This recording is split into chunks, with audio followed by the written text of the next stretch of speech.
யாரு சிறுமீனு யாரு பெரிய திமிங்கலம்? மன்னராட்சியோட ஃபர்ஸ்ட் ஃபேமிலி தான் திமிங்கலம். யார் அந்த ஃபர்ஸ்ட் ஃபேமிலி? பேரை நீங்க தாராளமா விஜய் நடுநிலையை தவறிட்டாரோ? என்ன நடுநிலை?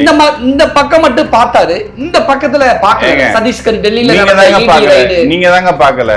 ஏன் விஜய் பார்க்க தவறிட்டாரு? நான் என்ன சொல்றேன்னா, விஜய் கேள்வி கேட்கறாங்க. பிஜேபி ஆளாத மாநிலங்கள்ல மட்டும் சொல்றது கேளுங்க. சிஏஏல இருந்து வக்ஃபு சட்டத்துல இருந்து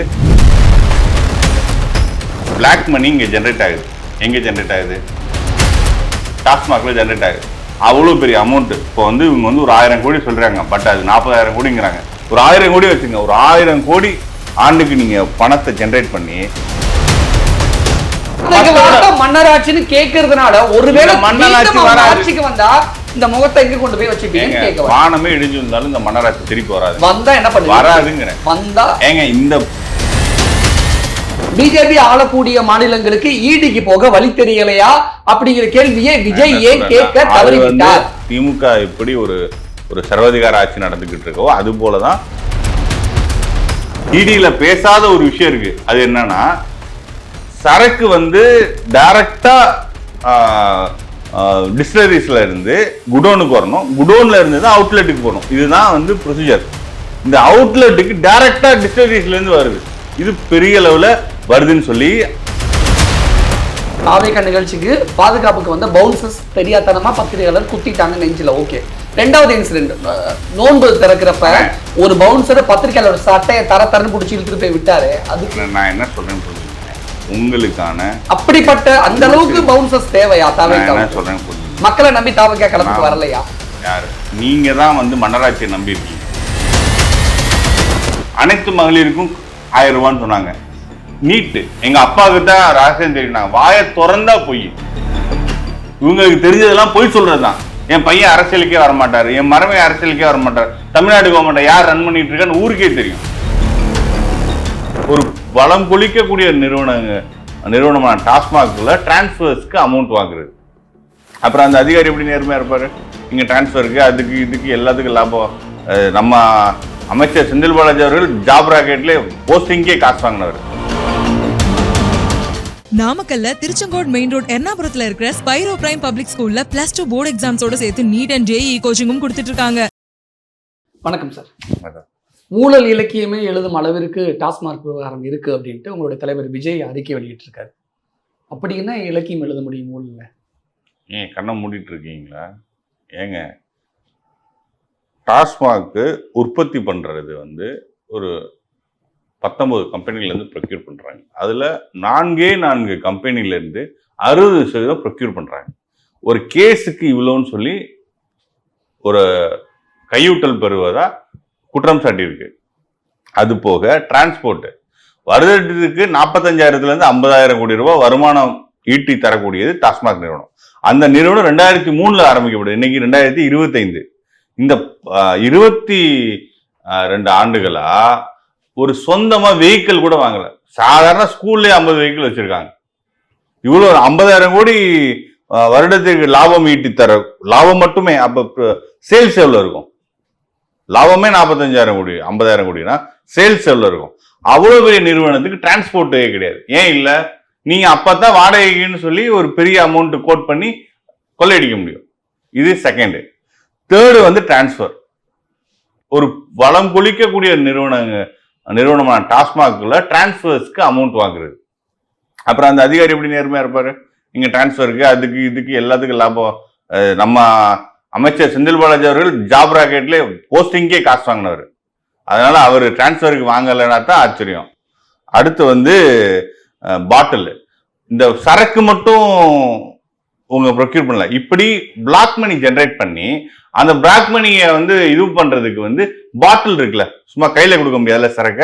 அப்ப அந்த பாட்டில் இருக்குல்ல, அதை வந்து பாட்டில் கம்பெனி கிட்ட வந்து ஆர்டர் இன்வாய்ஸ் 1,00,000 பாட்டில் வாங்கினா 10 லட்சம் பாட்டில் வாங்கின மாதிரி இன்வாய்ஸ் பே பண்ணி அதை கணக்கு காமிக்கிறது.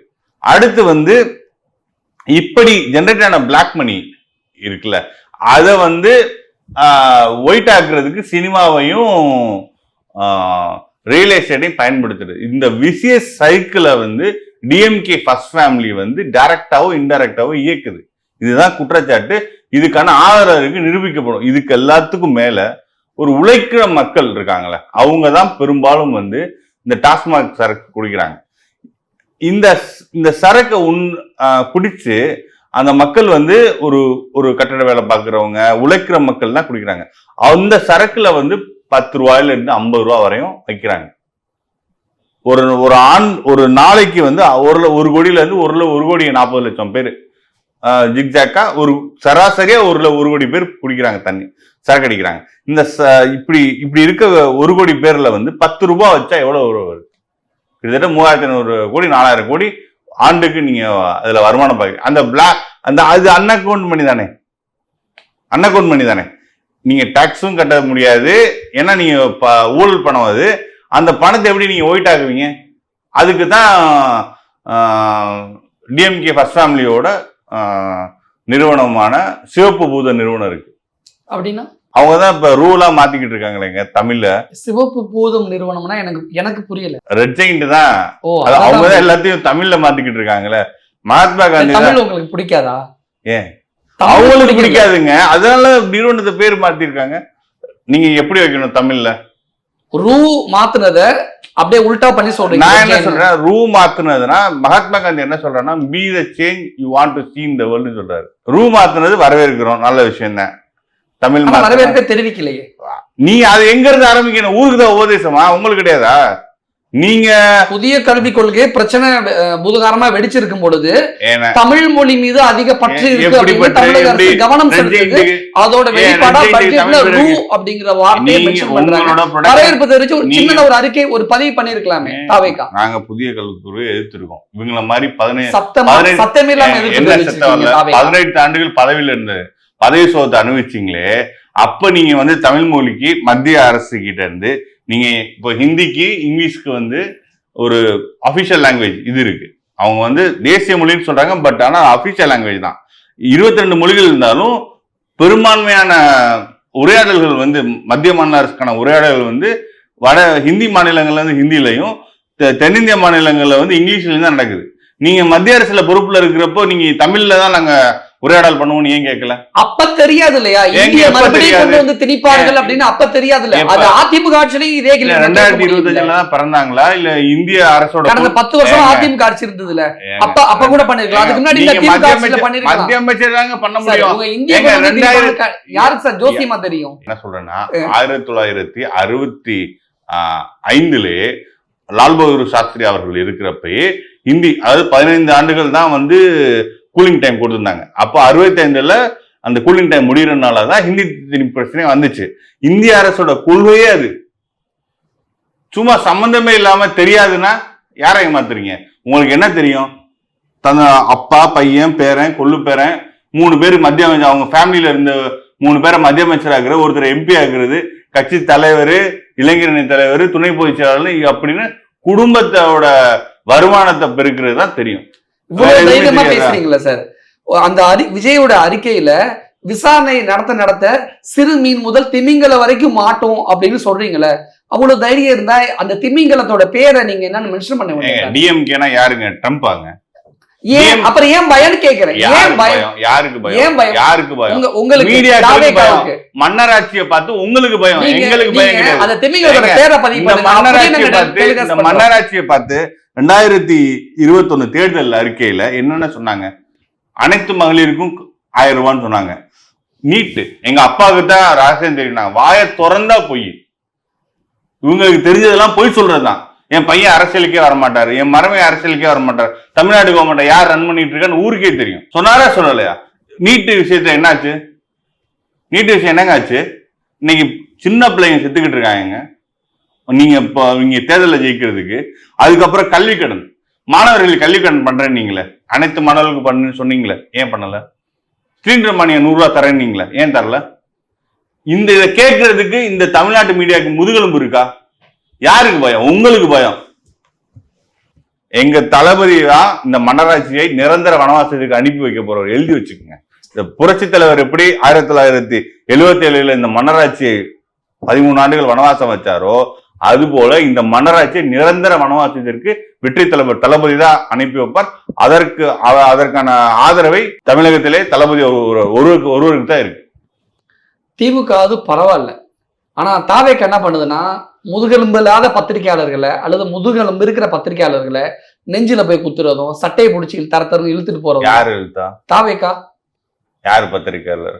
அதை சொல்லுங்க, முதல்ல டெஃபினிஷன் சொல்லுங்க. நீங்க யாரு குத்துவாங்கனாரோ அவரு எங்க நிறுவனத்தோட பத்திரிகையாளர். யார தரத்தரும் பிடிச்சி இழுத்துட்டு வந்தாரோ அவர் ஒரு பத்திரிகையோட கேமராமேன். அவரு அந்த இன்சிடென்ட் பத்தி கேக்குறீங்களா? 2 இன்சிடென்ட் நடந்திருக்கு.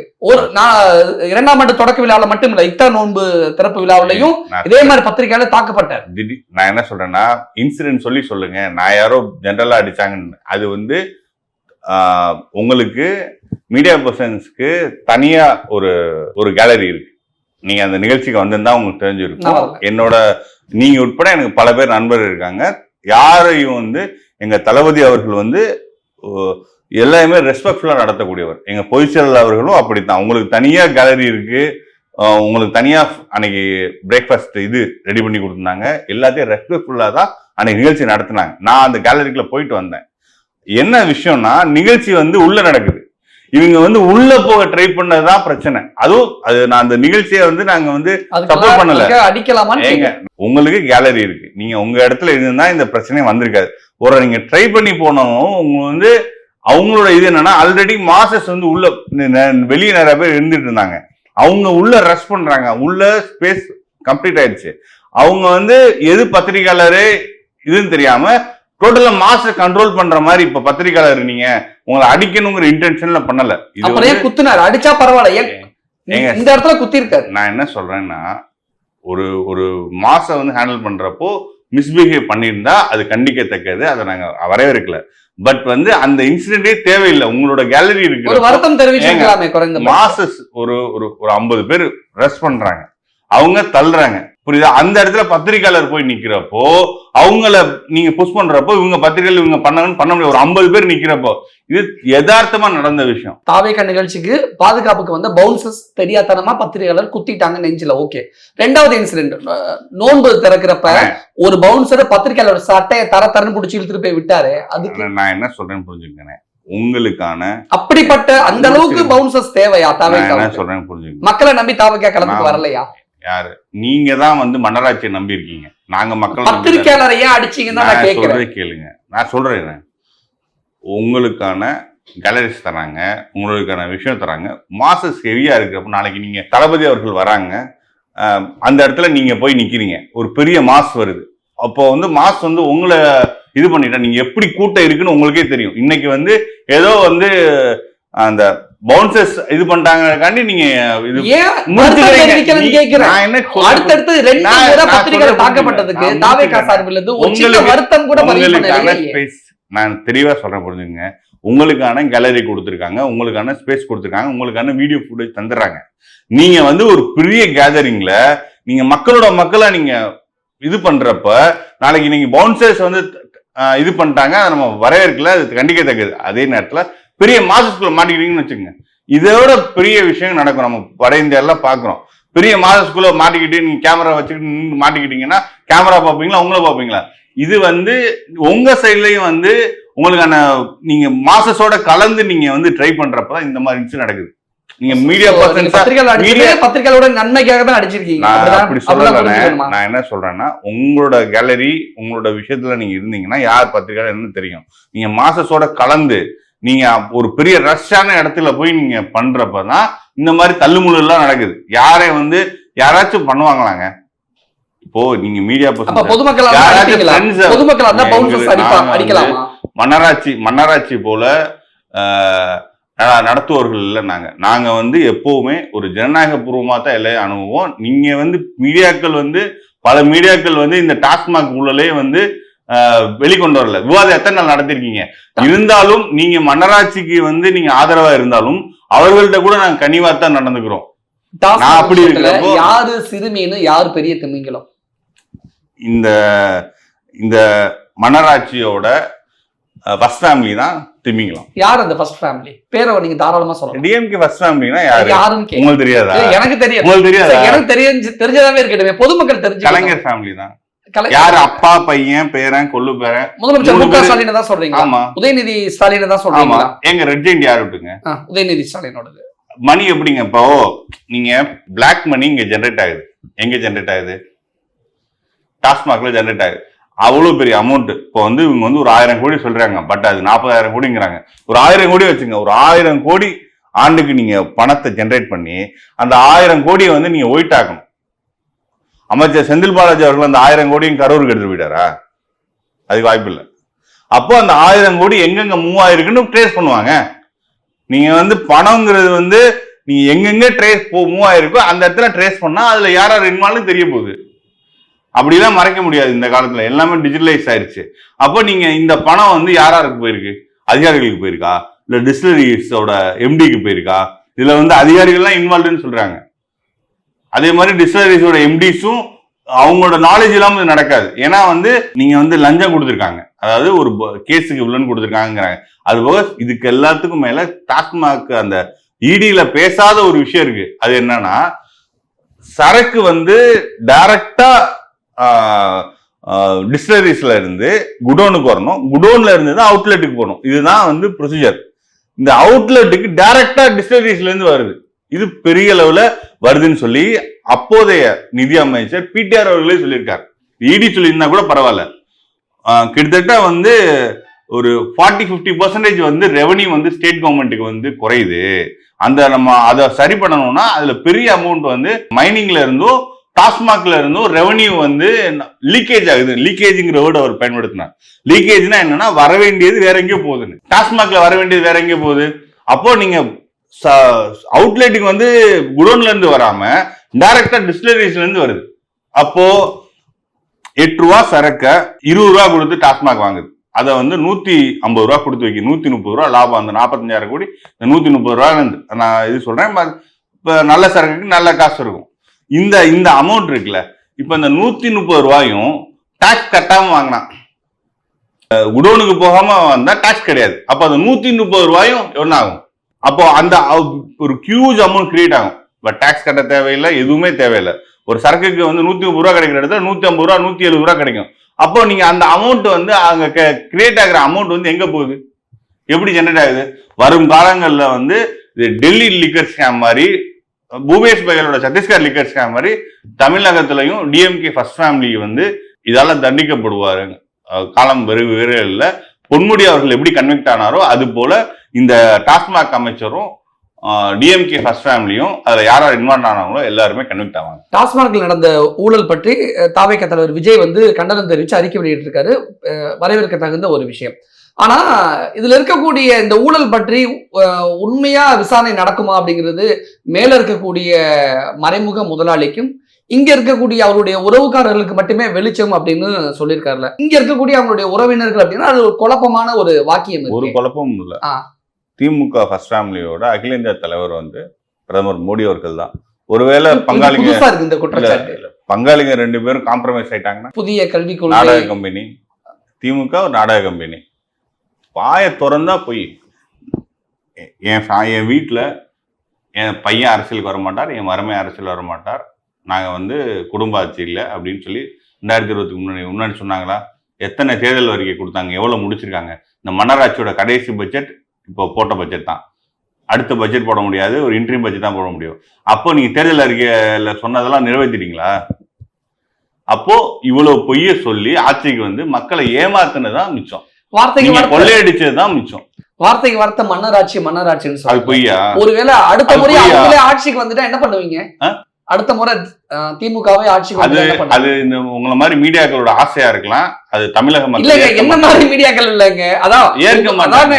தாவேகாவுக்கு எதிராக ஒரு கேள்வி கேட்டுட்டா இது என்ன எல்லா கட்சிகளுக்கும் இதே பழக்கமா இருக்கு. பிஜேபி போய் இன்டர்வியூ கேட்டா நீங்க திமுக முட்டு கொடுக்குறேங்கிறீங்க, என்ன திமுக போய் இன்டர்வியூ கேட்டா நீங்க பிஜேபிக்கு முட்டு கொடுக்குறீங்க. பெண்களுக்கு பாதுகாப்பு இல்ல, டாஸ்மாக்ல ஊழல் நடக்குது, அண்ணா யூனிவர்சிட்டி விஷயத்த பெண்கள் பாதிக்கப்பட்ட பெண்களோட எஃப்ஐஆரை வெளியிடுறாங்க.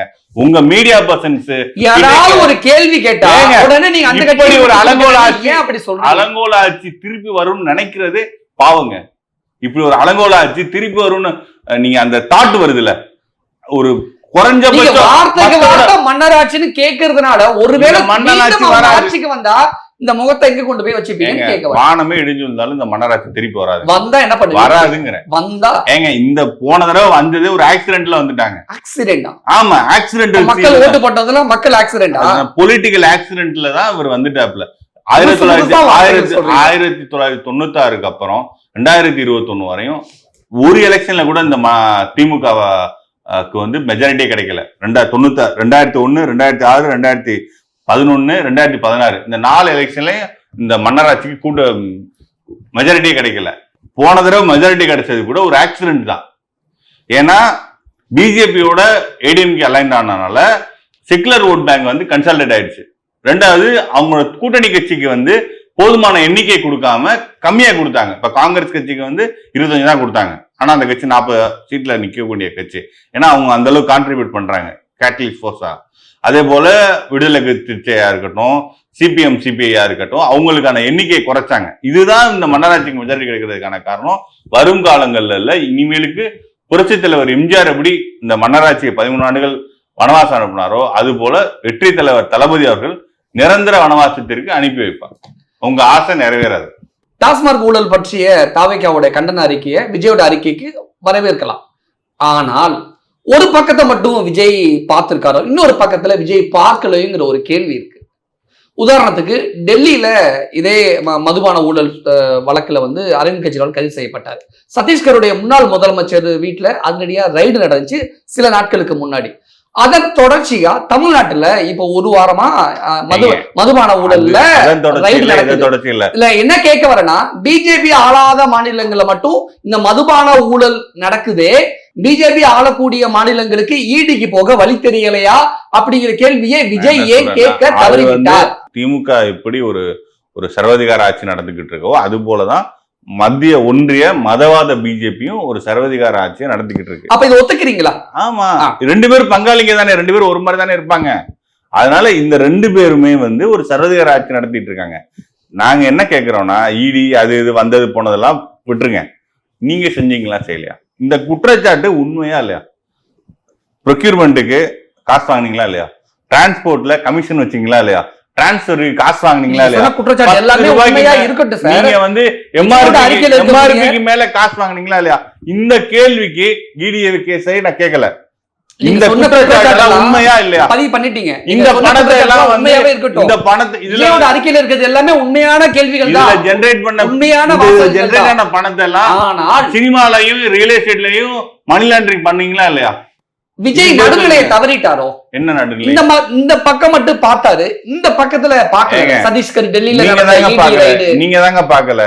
ஏன் விஜய் பார்க்க தவறிட்டார்? நான் என்ன சொல்றேன்னா, விஜய் கேள்வி கேட்கலாமே. பிஜேபி ஆளாத மாநிலங்கள்ல மட்டும் சொல்றத கேளுங்க. சிஏஏல இருந்து வக்ஃபு சட்டத்துல இருந்து இந்த மதவாத பிஜேபி கொண்டு வர எல்லா திட்டத்தையும் நாங்க மூர்க்கமா எதிர்த்திருக்கோம். விஜயோட அறிக்கையில கடைசியா ஒரே ஒரு வரி மட்டும், பிஜேபி ஆளக்கூடிய மாநிலங்கள்லயும் டாஸ்மார்க்ல ஊழல் நடக்குதுன்னு இடி ரைடு நடத்தி இருந்தால் இதை நான் அப்படின்னு விஜய் மென்ஷன் பண்ணி தான் நாங்க வரவேற்போம். இப்போ எலெக்ஷன் டயத்துல மத்திய பிரதேசல வந்து டிஎம்கேவோட மினிஸ்டரோட பையனே மாட்டினார். கர்நாடகாலையும் அப்படி நடந்துச்சு. சில மினிஸ்டர்ஸோட பையன் எலெக்ஷன் டயத்துல மாத்தினாங்க. இப்ப பவர்ல இருக்கனால அவங்க அதை வித்துட்டாங்க. நான் என்ன சொல்ல வரேன், பிஜேபி பவர் விட்டு போயிடுச்சுன்னா அவங்களும் இதே மாதிரி ஊழல் குற்றச்சாட்டுல மாட்டுவாங்களா? கண்டிப்பா மாட்டுவாங்க. ஏன் அவங்க என்ன நீங்க நம்புறீங்களா அவங்க யாருமே ஊழலே பண்ணலன்ட்டு? எலெக்ஷன்ஸ்ல எவ்வளவு செலவு பண்றாங்க, அந்த காசுலாம் எங்க இருந்து வருது? எலக்ட்ரல் பாண்ட்ஸே ஒரு அது ஊழலை சட்டமயமாக்குனதான் எலெக்ஷன் பாண்ட்ஸ். இவங்க வந்து ரைடு விடுவாங்க, உடனே அவங்க எலக்ட்ரல் பாண்ட்ஸ்ல வந்து ஃபண்ட் பண்ணுவாங்க. இது எப்படி ஊழலை லீகலைஸ் பண்ணிட்டு இருக்காங்க எலக்ட்ரல் பாண்ட்ஸ் மூலமா பிஜேபி. அதனால நான் டைரக்டா திமுக காரங்களுக்கு அவங்க மேல இருக்கிற ஊழல் குற்றச்சாட்டுக்கு பதில் சொல்ல நெஞ்சுரம் இல்லை. அதை திசை திருப்புறதுக்கு அமெரிக்கால நடக்கலையா கனடால நடக்கலையான்னு காமெடி பண்ணிட்டு இருக்காங்க. நீங்க பண்ணீங்களா இல்லையா? அதுக்கு பதில் சொல்லுங்க. நான் என்ன கேட்கிறேன், நீங்க ஊழல் பண்ணீங்களா இல்லையா? ஜாப் ராக்கெட் கேஸ்ல இருக்கு. ஆல்ரெடி அமைச்சர் பொன்முடி வந்து கன்விக்ஷன் ஸ்டே தான் வாங்கி வச்சிருக்காரு. அதனால இன்னும் பல பேர் வந்து கன்விக்ட் ஆவாங்க. வரும் காலங்கள்ல வந்து தமிழக அமைச்சரவை புழல்லையோ பீகார்லயோ நடக்கலாம். விஜயோட அதிரடியான அரசியல் பேச்சும் விஜயோட அரசியல் வருகையும் பற்றி இங்க இருக்கக்கூடிய சில கட்சிகள்லாம் எதிர்மறையா மாத்தி பேசிக்கிட்டு இருக்காங்க. அதெல்லாம் ஒரு சினிமா கூட்டம், ரசிகர் கூட்டம், ஓட்டா மாறாது, அரசியலுக்கு எல்லாம் ஒத்து வராதுன்னு சொல்றாங்க. ஆனா இதெல்லாம் உண்மைங்கிற மாதிரி நிரூபிக்கிற வகையில ஜேசிபி இயந்திரத்துல 2 பேரும் தொங்கிக்கிட்டு போறாங்க. ஜேசிபி இயந்திரத்துல தாவேக்கா கொடியோட கழுத்துல மாட்டிக்கிட்டு இந்த ஒரு இந்த திலாலங்கடி படத்துல வடிவேலு வந்து தூக்க மாட்டிக்க போறேன்னு சொல்லிட்டு இது பண்ணுவாரு. அந்த மாதிரியான மீம்ஸ் போட் பண்ண இது என்ன சம்பவம்? ஏன் இது? இதெல்லாம் வந்து தமிழ்நாட்டுல வந்து ஒரு 7.5 கோடி மக்கள் இருக்காங்க. கிட்டத்தட்ட வந்து 10 லட்சக்கணக்கான உள்ளாட்சி பிரதிநிதிகள் இருக்கு. நீங்க மீடியா பேச வேண்டிய விஷயம் இதுவா? நீங்க கூட்டு கண்டிச்சிருக்கலாமே. இன்னைக்கு அந்த வீடியோ வைரல் ஆகிடுது. இது வந்து இப்போ நீங்க வந்து இதுக்கெல்லாம் டிபேட் வச்சீங்கன்னா, ஆன்லைன் வைரலுக்கெல்லாம் டிபேட் வச்சீங்கன்னா பொலிட்டிக்கல் இஷ்யூஸை யாருங்க பாப்பா? உங்களுக்கு இது தேவையில்லைங்க. மீடியா டாஸ்மாக் ஊழலை பத்தி பேசுங்க, அண்ணா யூனிவர்சிட்டி கேஸ் உறைஞ்சு போச்சு அதை பத்தி பேசுங்க. இப்போ தமிழ்நாட்டுல வந்து மோனோபோலி நடந்துகிட்டு இருக்கு. திமுக மன்னராட்சியில எல்லா டிபார்ட்மெண்ட்லயும் மோனோபோலி நடந்துகிட்டு இருக்கு, அதை பத்தி பேசுங்க. அது போக எல்லா டிபார்ட்மெண்ட்ஸ்லயும் வந்து ஸ்டாக்னண்டா இருக்கு. போலீஸ்காரங்கெல்லாம் பேட்டி கொடுக்க ஆரம்பிச்சு அரசியல் பண்ண ஆரம்பிச்சிட்டாங்க, அதை பத்தி பேசுங்க. இப்படி அது ஒரு அலங்கோல ஆட்சி நடந்துகிட்டு இருக்குல்ல, அதை பத்தி பேசுங்க. யாராச்சும் ஒருத்தர் வந்து சின்ன சின்ன விஷயம் ஊர்ல நடக்கிற விஷயம்லாம் அவ்வளவு முக்கியம் இல்லை. நீங்க மெயின் ஸ்ட்ரீம் மீடியா பேசுற அளவுக்கு அது முக்கிய விஷயம் கிடையாது. அப்படியே ஏதாவது ஒரு அவங்க வந்து ஒரு ஆர்வ மிகுதியில ஏதாச்சும் பண்ணியிருந்தாலும் அது வந்து தவிர்க்க வேண்டிய விஷயம். தமிழக அரசியல் களத்தை பொறுத்த வரைக்கும் தமிழக வெற்றி கழகம் அரசியலுக்கு அடி எடுத்து வச்சு 1 வருஷமே ஆனாலும் கூட எதிர்கட்சி மாதிரியான சில விஷயங்களை முன்னெடுத்து போய்கிட்டு இருக்கீங்க. நிறைய விஷயம் நீங்க கூட ஷேர் பண்ணிக்கிட்டீங்க. ஒரே ஒரு விஷயம், 2026 இந்த மன்னராட்சியை வீழ்த்தி ஒரு மக்கள் நல ஆட்சியை, வெல்ஃபேர் ஸ்டேட் கவர்னன்ஸை வெற்றி தலைவர் தளபதி அவர்கள் தருவார். கண்டிப்பா மக்கள் நல்ல முடிவாக எடுப்பார்கள். நன்றி, வணக்கம். நாமக்கல்ல திருச்செங்கோடு மெயின் ரோட் எர்ணாபுரத்துல இருக்கிற ஸ்பைரோ பிரைம் பப்ளிக் ஸ்கூல்ல +2 போர்டு எக்ஸாம்ஸோட சேர்த்து நீட் அண்ட் ஜேஇ கோச்சிங்கும் கொடுத்துட்டு இருக்காங்க. குமுதம் மற்றும் தமிழ்நாடு மின்சார வாரியம் இணைந்து வழங்கும் சிக்கனமும் பாதுகாப்பும் யூஸ்ஃபுல் டிப்ஸ், மின் நுகர்வோர் சேவை மையம், மின் கட்டணம் தொடர்பான சந்தேகங்கள், இலவச மின் இணைப்பு குறித்த தகவல்கள், பழுதடைந்த மின் கம்பங்கள் அல்லது பில்லர் பாக்ஸ் குறித்த தகவல் தர, மின் இணைப்பு பெயர் மாற்றம் குறித்த சந்தேகம், இவை அனைத்திற்கும் 9497 9497 என்ற எண்ணை தொடர்பு கொள்ளவும்.